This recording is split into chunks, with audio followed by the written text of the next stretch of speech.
না দেখলে আমি বলতাম কি করি। ভাই আপনি নাকি মশলা চা বানাতে পারেন? ভাই আমি মশলা চা, আদা চা, লেবু চা সব চা বানাতে পারি ভাই। ও আচ্ছা, তাইলে ভাই আমাদের এখন কি চা বানাই খাওয়াবেন? এখন মশলা চা বানাই খাওয়াবো ভাই।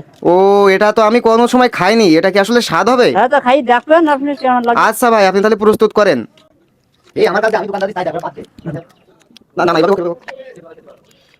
ও আসলে ভাই মশলা চা তো আমি আগে কোনো সময় খাইনি। এই যে সাদা সাদা দেখা যাচ্ছে, এটা আসলে কি মশলা নাকি? এটা কি কোম্পানি না আপনি বাড়িতে বানাইছেন? এটা আমি বাড়ি বানাইছি ভাই। ও, তাহলে তো আসলে সিক্রেট।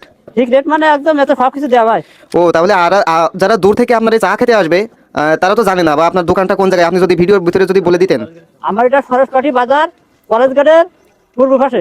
ও আচ্ছা, মানে সরস্বতী বাজারে আসলে আপনার হ্যাঁ, কলেজ গেটে আসলে পাওয়া যাবে, তাই তো? হ্যাঁ।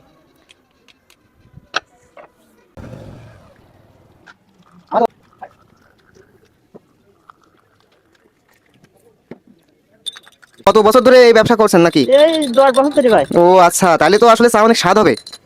খাই না দেখলে আমি বলতাম কি করি। ও বানাই আচ্ছা দিচ্ছি, খাই দেখবেন। আচ্ছা, মানে খাইয়ে আমরা প্রমাণ পাবো যে আসলে হ্যাঁ। চাটা কেমন হয়েছে।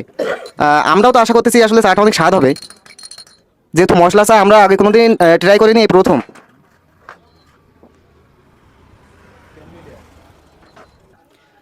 ভাই চাটা খেয়ে দেখেন তো স্বাদ কেমন হয়। ভাই চায়ের স্বাদটা অনেক সুন্দর, একটু ঝাল ঝাল লাগতেছে। আসলে শীতের জন্য খুব উপকারিতা চাটা। ও আচ্ছা, আসলে এই যে আপনার ওই যে কালো জিরা আছে, মানে সব ধরনের মশলা আছে, মানে শীতের সময় খেতে খেতে খুবই সুস্বাদু। অনেক সময় দেখেছি মানুষ দুধ চা খায়, লেবুর চা খায়, আদার চা খায়, কিন্তু মশলা চার কথা আমি প্রথমে শুনলাম। আমি এই সর্বপ্রথম খাচ্ছি। ও আসলে মশলা চা আমি যেমনটা ভেবেছিলাম তার তুলনায় অনেকটা স্বাদ, একটু ঝাল ঝাল। তারপরেও আমি এরকম চা প্রথমে ট্রাই করলাম। আপনারা যদি এরকম চা ট্রাই করতে চান তাহলে আপনাকে আসতে হবে সরসকাঠি বাজার, কলেজ গেট এর পূর্ব পাশে কবিরুল ভাইয়ের চায়ের দোকানে। ধন্যবাদ।